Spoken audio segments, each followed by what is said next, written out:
Me Divya Patil. Disha entertainment and न्यूजमध्ये आपल्या सर्वांचं स्वागत.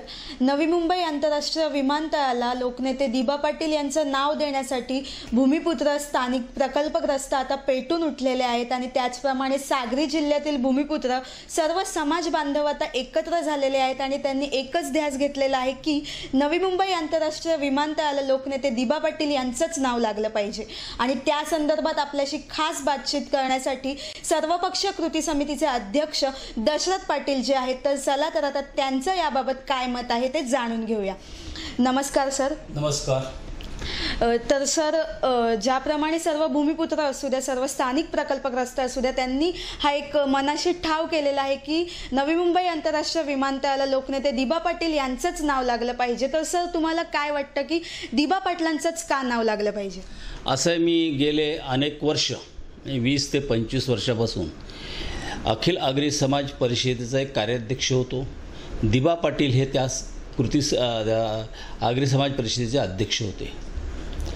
पुढे दिवंगत झाल्यानंतर श्याम म्हात्रे काही दिवस अध्यक्ष होते आणि आज त्या समितीचा मी अध्यक्ष आहे. ज्यावेळेस ही सर्वपक्षीय कृती समिती नेमली गेली त्यावेळेस सर्व राजकीय पक्षाचे नेते त्या बैठकीला जासे ते हजर होते आणि सर्वानुमते माझ्या अध्यक्षपदासाठी नावाचा त्या ठिकाणी सूचना केल्या, अनुमोदन दिले, ठराव झाले. त्यावेळेला शिवसेना असो, राष्ट्रवादी काँग्रेस असो, शेतकरी काँग्रेस असो, भारतीय जनता पक्ष असो, मनसे असो, सगळे पक्ष कोणीही विरोध केलेला नाही. याचा अर्थच असा होतो की दिबांचं नाव सर्व पक्षीय नेत्यांना हवं आहे हे निश्चित पहिल्यांदा झालं, म्हणजे तो शिक्कामोर्तब झाले. पुढे कालांतराने त्याच्यावर आदरणीय नेते एकनाथजी शिंदे साहेब यांनी एक पत्र दिलं होतं मुख्यमंत्र्यांना आणि त्या मुख्यमंत्र्यांनी योग्य त्या कारवाईसाठी पुनश्च नगरविकास खात्याकडे पाठवलं. नगरविकास खात्याकडनं सिडकोकडे आलं. सिडकोने तशा प्रकारचा ठराव केला. प्रश्न असा असतो की एकदा राजकीय सत्तेमध्ये जे सत्तारूढ पक्ष असतं त्यांचा आदरभाव प्रशासन करत असतं आणि त्याप्रमाणे प्रशासन तो ठराव केला.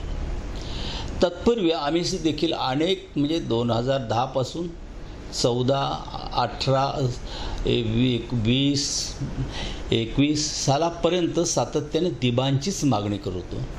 आता शिंदेसाहेबांच्या विषयी मला नितांत आदर आहे. एक कार्यक्षम मंत्री आहे, त्याच्याबद्दल माझ्या मनामध्ये मात्र वाईट होतं.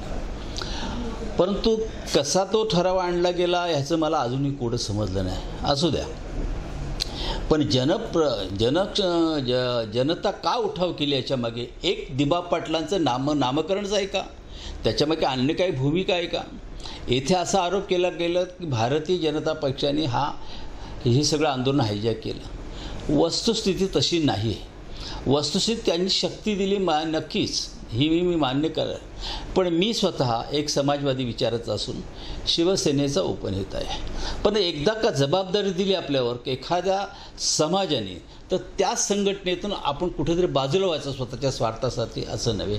आपली भूमिका आपण परखड मांडली पाहिजे. मी सुद्धा आदरणीय उद्धव ठाकरे साहेबांसमोर दिबांच्या विषयी माझी जी परखड भूमिका होती एक संघटनेचा कृती समितीचा अध्यक्ष म्हणून निश्चित मांडली गेली. आता प्रश्न निर्माण असा होतो की शिवसेना सत्तेत आहे, बाळासाहेबांचा चिरंजीव म्हणून उद्धव ठाकरे तुम्ही त्यांच्याकडे पाहू नका. पण पक्षाच्याकडे जर बघितलं तर पक्षाने तातडीने जर बॅकफूट केला नाव तर पक्षाच्यावर देखील लोकांना मग आक्षेपार्थ निघतो आणि लोक बॅकफूट होतात. पक्ष संघटन त्यांना चालला पाहिजे, त्यांना सत्ता चालवायला पाहिजे, ही गोष्ट आहे. यामुळे तात्काळ ते निर्णय काय घ्यायचं किंवा नाही याबाबत त्यांना विचार करण्याला काही दृष्टी शिवसेनेला संधी दिली गेली पाहिजे असं माझं मत आहे. आणि शिवसेना त्या दृष्टिकोनातून जर तसं त्यांचा अग्रेसर भूमिका असती तर सिडकोचा ठराव झाल्यानंतर ताबडतोब त्यांनी विधानसभेत आणलं असतं. पण तो जनतेचा त्यांना आदरभाव करून त्या ठिकाणी तशा प्रकारचा ठराव पुढे येऊ दिला नाही. ही वस्तुस्थिती जाणून घेतली पाहिजे. आता आम्ही सांगितलं आम्हाला आत्ताच मिळालं पाहिजे नाही. आता कालच आम्ही या ठिकाणी आदरणीय केंद्रीय मंत्री हवाई वाहतूक मंत्री शिंदेसाहेबांची भेट घेतली. सिंधिया, आता तिकडे सिंधिया म्हणतात त्यांना. आज त्या मंत्र्यांची आम्ही भेट घेतली आणि त्यांना आम्ही मी स्वतःच त्यांना कथन केलं.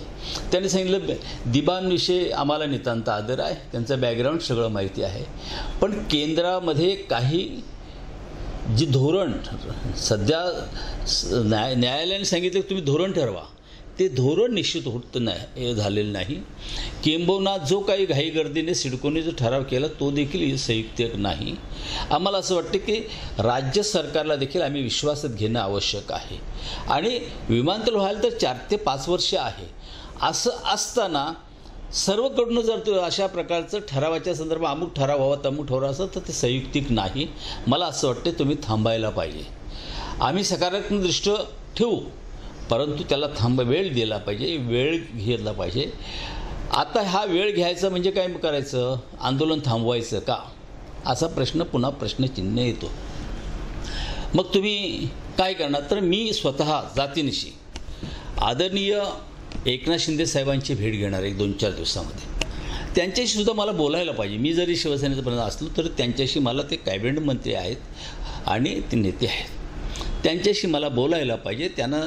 त्यांचं काय म्हणणं आहे ते समजून घेतलं पाहिजे. कारण शेवटी आपण कुणाला दुय्यम लेखून चालणार नाही, सत्तेतल्या लोकांना दुय्यम लेखून कदापि चालणार नाही.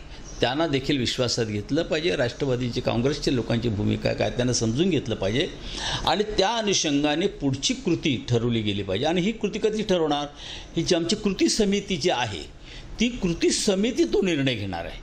आणि कृती समिती निर्णय घेतल्यानंतर मग पुढचं ॲक्शन प्लॅन काय तो आम्ही घेणार आहोत. आता उद्या जो काही या ठिकाणी 16 तारखेला काम बंद आंदोलन आहे, आता जर काम बंद आम्ही आंदोलन घेतलं गेलं तर माझं व्यक्तिगत मत आहे, मग पुढे विमानतळ कसं होणार असाही चिन्ह पडतो आहे. मग त्याचं काय करावं, सरकार का आपल्याशी बोलणार आहे का, सरकार सध्या बोलण्याच्या याच्या स्थितीत नाही. केंद्रीय मंत्री सांगतो आम्ही काही सध्या स्थिती निर्णय घेणार नाही. मग अशा वेळेस सर्व कृती समितीला विश्वासात घेऊन पुढचे टप्पा ठरवणे आवश्यक आहे. आता या ठिकाणी अनेक प्रश्न म्हणजे केवळ दिबांचाच नावाचासाठी सगळं जनसमज जमल्यानं काही त्याच्यामागे भावना पण लोकांच्या आहेत. दिबांचं नाव काय यावं, तर आजपर्यंत समाजाने जे काही या ठिकाणी त्याग केलं आहे त्या त्यागाचं मूल्यमापन कधीच या जिल्ह्यामध्ये झालेलं नाही. मग रायगड जिल्हा असो ठाणे जिल्ह्यामध्ये कधीच झालं नाही. ते मूल्यमापन कसं असेल, तर सर्वस्पणे या सगळ्या ठाणे जिल्ह्याचा जर इतिहास पाहिला तर त्यांचा मूळ व्यवसाय शेती आणि मच्छीमारी हाच होता, मिठाग्रह. परंतु औद्योगिकरण मोठ्या प्रमाणात स्वातंत्र्यानंतर आणि संयुक्त महाराष्ट्रात मोठ्या प्रमाणात झालं. जमिनी तुम्ही औद्योगिकरणासाठी घेतल्या गेल्या, त्यांना नोकऱ्या मिळेल ही आशा होती.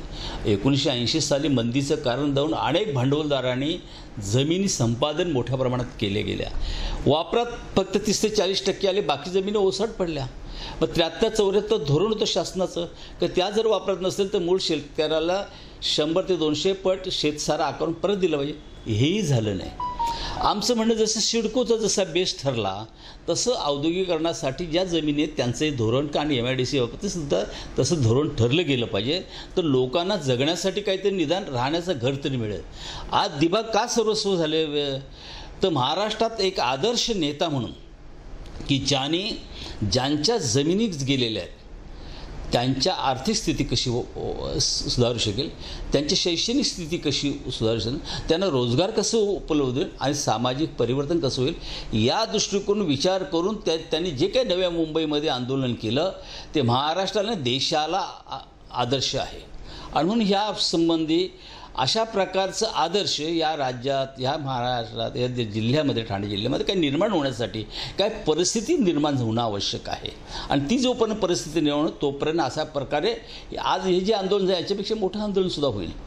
कारण आज इथला रेती व्यवसाय गेला, इथल्या औद्योगिकरणामुळे जमिनी गेल्या, भूमिहीन झाले, बेकारी वाढली, हा सगळ्या गोष्टी आहेत. आणि या शेवटी गावठाणाच्या संदर्भात गावठाण विस्तार झाला नाही. गावठाणामध्ये असलेल्या लोकांची स्थिती काय, आर्थिक स्थिती काय आहे, त्यांची शैक्षणिक स्थिती काय, त्यांची सामाजिक स्थिती काय, याचाही केव्हा तरी गांभीर्याने सरकार म्हणून विचार करणे आवश्यक आहे.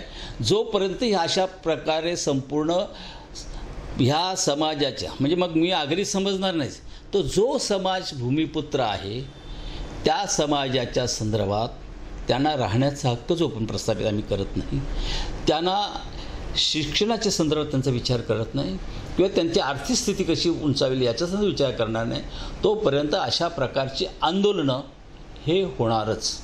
तेव्हा मला असं वाटतं सरकारने या सर्व चौकटीने विचार करावा. बाळासाहेबांच्या नितांत आदर, दशरथ पाटील म्हणून सांगतोय, मला खूप आदर आहे. मी मुख्यमंत्र्यावर बोलत असताना देखील माझं हृदय दुःखत होतं, पण कृती समितीचा अध्यक्ष नात्याने मला बाजू मांडणं तर आवश्यकच आहे ना सरकारची. आणि म्हणून मला असं वाटतं की मी काही ते 8-15 दिवसांमध्ये मी स्वतंत्रपणे काही लोकांची, नेत्यांची भेट घेऊ इच्छितो. आणि जगन्नाथ पाटील आमचे सल्लागार, त्यांचंही मत आहे की आपण केवळ आंदोलन करतोय तेव्हा आपण राष्ट्रवादी काँग्रेसच्या लोकांची जे कोणी लोक जे आहेत पक्षीय, त्यांची भेट आपण घेऊन त्यांचे विचार देखील आपण घेतलं पाहिजे. अशा प्रकारचं हे एकंदर भूमिका आहे. आणि आज उद्याच्या आंदोलनाचं काय ठरणार आहे ते आज आम्ही दुपारी यासंबंध कृती समितीची बैठक बोलवलेली आहे. आणि म्हणून मला असं वाटतं की दिबांचंच नाव का, तर त्याचं कार्य खूप प्रचंड आहे. एक आदर्श नेता म्हणून आज महाराष्ट्रामध्ये संपूर्णतः लोकांना माहिती आहे. आणि मग दिबांचा तो आहे, परंतु बाळासाहेबांचं नाव का नको याचं कारण असं आहे की याच्या संदर्भात साकल्याने विचार करणं आणि त्याच्या संदर्भात नेमकी पर्याय काय ह्या दोन नावांसंबंधी हा जोपर्यंत पर्याय उपलब्ध होत नाही तोपर्यंत हे आंदोलन चालू राहणार. पर्याय शेवटी दोघांच्या नावांचा कुठेतरी विचार होणं आवश्यक आहे. आणि तो दृष्टिकोन जोपर्यंत सर्व पक्षीयांच्या मनामध्ये एकत्र येत नाही तोपर्यंत अशी प्रकारची आंदोलनं सुरू राहतील. ज्याप्रमाणे आता तुम्ही सांगितलं, तुमची भूमिका स्पष्ट केलीत, यावर काही शिवसेना प्रमुखांचा तुम्हाला काही संदेश आला का? नाही, शिवसेनेचं आता बघा असं आहे की राज्याच्या मुख्यमंत्र्यासमोर मी स्वतः भूमिका मांडतोय तेव्हा त्यांना साधारणतः त्यांना मनात दुःख होत असेल की माझा पक्षाचा उपनेता माझ्या प्रकट भूमिका मांडतोय. पण कसं आहे, मी त्यांना दोष देणार नाही. कारण दोष का देणार नाही, त्यांचं माझ्या थोडंसं रागही असेल कदाचित, परंतु दोष का देणार नाही तर ते प्रशासन सेवेमध्ये आणि राज्यसत्तेमध्ये फार कमी याच्यामध्ये आले. आणि अजून त्यांना जे काही तरी देखील सध्या गारपीट, याच्या कोकणातलं वादळ, त्याच्यानंतर शेतकऱ्यांचं दुष्काळ, त्यानंतर मराठा आंदोलन, OBC आंदोलन, कोरोना, GST निच्चांक, ह्या सगळे प्रश्न त्यांच्याकडे असल्यामुळे कदाचित संघर्ष हा ज्या होतोय ते त्यांना नको असेल. कारण शेवटी बसल्यापासून त्यांच्या खुर्चीवर एक प्रश्न असे येतात ना की त्यांना खऱ्या अर्थाने त्याचा पूर्णपणे अभ्यास दुर्दैव होऊ शकत नाही. का तर ते तसे अजून राजकीय दृष्ट्या फार मोठे अनुभव झाले नाही. हळूहळू त्यांना अनुभव येईल, त्यातून चांगले ते निर्णय घेतील. असं म्हणजे आजपर्यंत निर्णय घेतलेच, पण या संदर्भात देखील ते समतोल कसा निर्माण व्हावा यासाठी ते निश्चितपणे 4 महिने, 6 महिने, वर्षभरामध्ये एक निर्णय घेतील सर्व पक्षांनी विश्वास घेऊन, असं मला स्वतःला विश्वास वाटतो आहे. ज्याप्रमाणे आता तुम्ही सांगितलं, पण नक्की मग यामागे सरकारची काय भूमिका आहे? कारण तुम्ही स्वतः त्यांच्या पक्षातले असून सुद्धा तुम्ही दिबांच्या नावाला समर्थन करताय, त्यामुळे तुम्हाला काही कोणताही प्रकारचा संदेश नाही आलेला आहे किंवा काही सांगण्यात आलेलं नाही. मग काय वाटतं की काय नक्की यात सरकारचा हेतू काय आहे? आता मी म्हणालो मगाशी यापूर्वी तुम्हाला की आमच्या जिल्ह्याचे पालकमंत्री आणि कॅबिनेट मंत्री, नगरविकास मंत्री शिंदेसाहेबांबरोबर मी साधारणतः अर्धा तास चर्चा करणार आहे. आणि मग त्यांचं व्ह्यू काय आहे ते मला समजू शकेल. आणि मग याच्याने अनुषंगाने कशा पद्धतीने हे सगळं दिबांचं नावांचा विचार होईल हा दृष्टिकोन माझा असेल. ज्याप्रमाणे सिडकोचा तुम्ही ज्याप्रमाणे म्हणालात की ठराव मांडलेला, तर त्या ठरावाची प्रत वगैरे काही मिळाली का कोणाला? नाही, हाच तर महत्त्वाचा मुद्दा आहे ना की आजपर्यंत ठरावाची प्रतही मिळत नाही. म्हणजे याचा अर्थ शिवसेनेला ही नेत्यांना दिबा नको असं नाही, परंतु आता निर्णय घेतलेला आहे. निर्णय तर घेतलेला आमच्या आणि सत्तेरूढ पक्षाच्या मुख्यमंत्र्यांनी घेतलेला निर्णय आहे आणि तो त्याच्या पक्षाचा निर्णय आहे. त्यांचे वडील आहे हा एक वेगळा, तो भावनिक असणारच. कुणाच्याही वडिलांचं नाव जर कर्तृत्वाचं जे असेल तर ते साहजिक असणार आहे. पण आता हा प्रश्न कसा आहे, राजकीय तौलनिकदृष्ट्या कसं घ्यायचं ते कदाचित त्यामागे विचाराधीन असतील असं मला विश्वास वाटतं. पण मी मात्र शिंदेसाहेबांबरोबर चर्चा येत्या आठवड्याभर करणार आहे आणि त्यांच्याशी चर्चा सखोल करणार आहे. आपण प्रामाणिकपणाने चर्चा केली गेली पाहिजे. आपल्या पक्षाचे नेते आहेत, आपण त्याची चर्चा केली पाहिजे आणि त्याच्याबद्दल निर्णय घेतले पाहिजे. ज्याप्रमाणे आता तुम्ही सांगितलं की सिडकोच्या ठरावाची प्रतच मिळालेली नाही, मग यावर सर्वपक्षीय कृती समितीने काही ॲक्शन काही घेतलेली आहे की नाही? आता माहितीच्या अधिकाऱ्याला आम्ही पत्र पाठवलेलं आहे. आता त्याच्यामध्ये पुन्हा न्यायालयात गेलो तर पुन्हा ते प्रकरण आणखी नको, ते कदाचित त्यांच्या शिवसेनेच्या नेत्यामध्ये काय आहे अजूनही समजू शकलं नसल्यामुळे उगीच त्यांच्या विरोधात सातत्याने आरोप करणंसुद्धा बरोबर नाही. ही प्रत मिळाली नाही मिळाली, आम्ही त्याच्यामध्ये माहितीचा अधिकाऱ्याला कळवलं आहे, पण काही दिवसांनी का होईना त्यांना ते द्यावं लागलं आणि चर्चा करावी लागेल. पण या आमचा एकच विश्वास आहे की याबाबत आदरणीय शरदचंद्र पवार साहेब हे राष्ट्रीय नेते आहेत. अनेक प्रसंगाचा महाराष्ट्राच्या त्यांनी ते महत्त्व निर्णय घेतलेला आहे. मग मराठा विद्यार्थ्यांचा नामांतरण प्रश्न असो, 12.5% नव्या मुंबईच्या प्रश्नासंबंधी दिबा पाटलांची निश्चितपणे दिबा पाटील का दत्ता पाटील का दत्तू शेठ वगैरे ह्या मंडळीने अतिशय अक्षर रण माजवलं. हे तर जीवावर येत, म्हणजे 5 हुतात्मे गेले आणि दिबांनासुद्धा मारहाण झाली. ही साधी गोष्ट नाही. असं असतानासुद्धा त्यांनी तो लढा कायमस्वरूपी ठेवला गेला. आता ह्या लढ्याचं त्याचं नेतृत्व, त्याचं कर्तृत्व सर्वश्रेष्ठ आहे. आपण याबाबत मला असं वाटतं की आपण जी मुलाखत घेतली, मला असं वाटतं की दिबांच्या नावाचा निश्चित सरकारने सकारात्मक विचार करा, एवढीच माझी कळकळीची विनंती आहे. ज्याप्रमाणे आता पुढील जे पाऊल असेल भूमिपुत्रांचं, ज्यामध्ये सांगितलेलं आहे की विमानतळाचं काम जे असेल ते पूर्णतः बंद केलं जाईल, तर फक्त विमानतळाचं काम बंद जाईल की सिडकोची अन्य कामेसुद्धा बंद होतील? नाही, सिडकोची अन्य कामं बंद करण्याचा काही विषयच येत नाही. जिथे रोग असेल त्याच रोगाचं फक्त आपण निदान केलं पाहिजे. उगीच इतर ठिकाणी आपण जाऊन आणि चर्चा करणं, हे काय आपले वेळ खर्च घालणं, समाजाला उगीच वेटीत धरणं, चला आंदोलनाला उठा, तसं नको. पण आता एक मात्र गोष्ट नक्की आहे की आगरी कोळी कराडी वगैरे हा जो समाज आहे, हा बहुजन समाज जो आहे तो आत्ता जागृत झालेला आहे. त्यांचं तरुण पिढी वेल एज्युकेटेड झालेले आहेत. त्यामुळे त्यांना आता स्वतःला ज्ञान उपजत आहे आणि उपजत ज्ञानामुळे त्यांना काय करावं काय नाही याची दिशा आहे. गेल्या काही महिने आमच्यामध्ये सातत्याने तरुण युवक जी आहेत ते सांगतात आता तुम्ही आम्हाला फक्त मार्गदर्शन करा, आम्ही लढतो आहे. परंतु रस्त्यावर केवळ उतरणं, रक्त सांडवणं हे आंदोलन नाही. आंदोलन हे आम्हाला ज्या समाजवादी चळवळीमधून शिकवलं गेलेलं आहे. मी समाजवादी विचारांचा असलो का शिवसेना असलो तरी समाजवादी कायम मात्र राहील. तरी देखील या ठिकाणी जे शांततेने महात्मा गांधींनी काय आपल्याला आदर्श दिलेले आहेत, जे प्रकाश नारायणने आंदोलन दिले, हे साने गुरुजींनी काय आदर्श दिले, ते आदर्श आपल्यासमोर असणं आवश्यक आहे आणि त्या अनुषंगाने आंदोलन राहिलं पाहिजे. आता आंदोलन कसं घ्यायचं, कशा पद्धतीने घ्यायचं, लोकभावनांचा आदर ठेवलाच पाहिजे, लोकांचे प्रश्न सुटले गेले पाहिजे, ह्या मागची सुद्धा भूमिका आहे आणि सरकार कशा प्रकारे सकारात्मक दृष्टी करेन तो आम्ही विचार करतो आहे.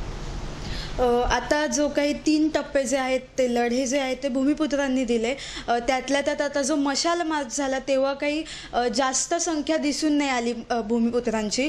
तर हे चित्र जे होतं म्हणजे 24 जूनचं जे चित्र होतं ते फार असं मोठं होतं, तिथे संख्या मोठी होती भूमिपुत्रांची, परंतु मशाल मार्चला ते काही थोडंसं दिसलं नाही. तर आत्ताच्या पुढच्या आंदोलनामध्ये भूमिपुत्र कशा संख्येत येतील, म्हणजे उफाळून येतील की काय? का असतं माहिती आहे का, सातत्याने मी कार्यक्रम घेतलं ना की लोकांच्या मधले ती जो काही हे असते ते निघून जातं. तुम्ही सातत्याने आज 15 दिवसात कार्यक्रम घेता हे बरोबर नाही. लोकांना काही वेळ दिली पाहिजे. सरकार अजून तर ठराव तर पुढे घेऊन जात नाही, मग त्याच्याविषयी तुम्ही सातत्याने कार्यक्रम घेणं, आता कार्यक्रम तेवढ ठेवणं हा निश्चित आहे. हा एक छोटासा आम्ही कार्यक्रम घेतला होता की जेणेकरून हे आम्ही आजही जागृत आहोत, त्याच्यामुळे मोठ्या प्रमाणात व्हावं अशी इच्छा नव्हती. पण ती ज्योत प्रज्वलित, क्रांती दिनाची ज्योत प्रज्वलित ठेवावी, आम्ही जागृत आहोत हे दाखवण्यासाठी होतं. त्याच्यामध्ये फार मोठं आम्ही जसं आम्ही याच्या संदर्भात सर्व बैठका गावागावा घेतल्या तशा काही बैठक घेतल्या, फक्त सामान्य आदेश दिले की ह्या तुम्ही तैन आपापल्या गावात, तसे लोकांनी बऱ्यापैकी केलं असं मला वाटते. तर नक्कीच आता ह्या एकंदरीत हे सगळं चित्र पाहता आत्ता जे काही समोर आलेलं आहे, म्हणजे सरकारने अजूनही काही दाद दिलेली नाही, परंतु तुम्ही आमच्या दिशा एंटरटेनमेंट अँड न्यूजच्या माध्यमातून भूमिपुत्रांना काय सांगू इच्छिता? भूमिपुत्रांना एवढंच सांगू इच्छितो की आजही शासनाने त्या ठरावासंदर्भात पुढे ॲक्शन घेण्याची काही कृती केलेली नाही. रस्त्यावर येणं हा भाग केव्हा असतो की ज्यावेळी एखादी गोष्ट आपल्या मनाविरुद्ध, आपल्या समाजाविरुद्ध आणि अन्य भूमिपुत्राविरुद्ध असेल त्यावेळी जरूर येणं आवश्यक आहे.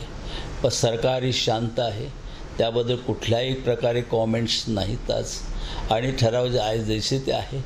पण आम्ही एकूणच कृती समिती मात्र प्रत्येक तालुका वाईज आमच्या आता कमिटी नियुक्त करण्यात चाललेलं आहे. संघटनात्मक काम करायचं. मग तो एक प्रश्न असेल, अनेक प्रश्न असतील, ते संघटनात्मक कसे सोडता येतील त्या दृष्टीने सरकारकडे आम्ही बाजू मांडू, प्रयत्न निश्चित करू. आता इथे भारतीय जनता पक्षाचा जो प्रश्न येतो, त्यांचे जास्तीत जास्त प्रतिनिधी निवडून जर आले असतील आणि ते जर आमच्यात जॉईंट होत असतील तर आम्ही कसं म्हणा तुम्ही येऊ नका. जसं शेतकरी कामगार पक्षाने नव्या मुंबईच्या सिडकोच्या विरोधात आंदोलन केलं, त्या शेतकरी कामगार पक्षाची ताकद भयानक उभी राहिली आणि त्यामधून तो 12.5% मिळाली. ही वस्तुस्थिती तुम्ही नाही करत आहे. मग आम्ही का जर आम्हाला उद्या कृती समिती सांगितलं नाही तुम्ही आमके पक्षी येऊच नका असं म्हटलं तर आम्हाला जनतेमध्ये तुम्ही का म्हणता, इतरांना सुद्धा आम्ही आव्हान केलेलं. जसं आत्ता परवाचं तुम्ही एक उदाहरण घ्या.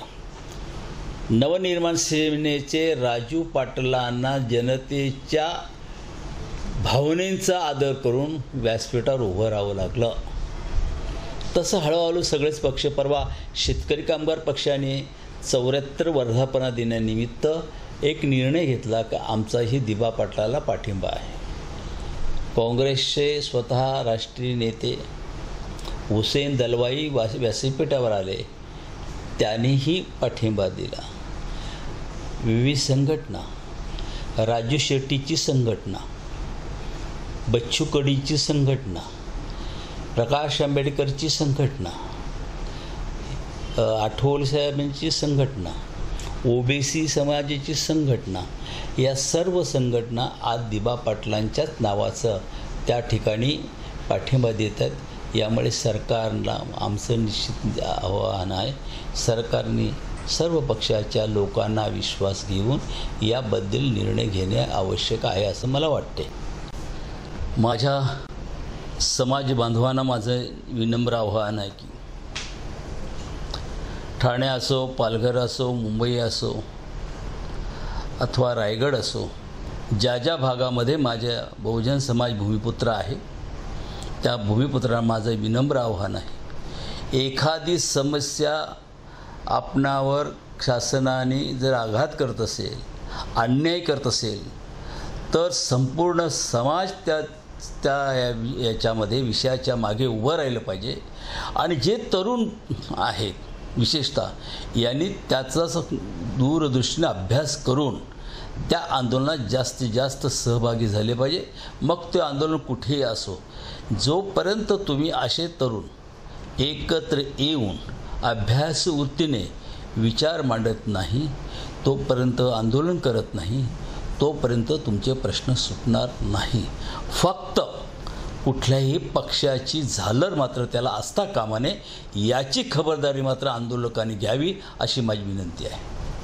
तर नक्कीच सर, तुम्ही ज्याप्रमाणे सगळी तुमची भूमिका, कृती समितीची भूमिका आणि भूमिपुत्रांची भूमिका मांडलीत त्याबद्दल धन्यवाद. आमच्या दिशा एंटरटेनमेंट अँड न्यूजच्या माध्यमातून आपण जी काही भूमिका स्पष्ट केलीत त्याबद्दल धन्यवाद. दिशा न्यूजला सबस्क्राईब करा आणि बेल आयकॉनवर क्लिक करून आपल्या परिसरातील बातम्या सर्वात आधी पहा.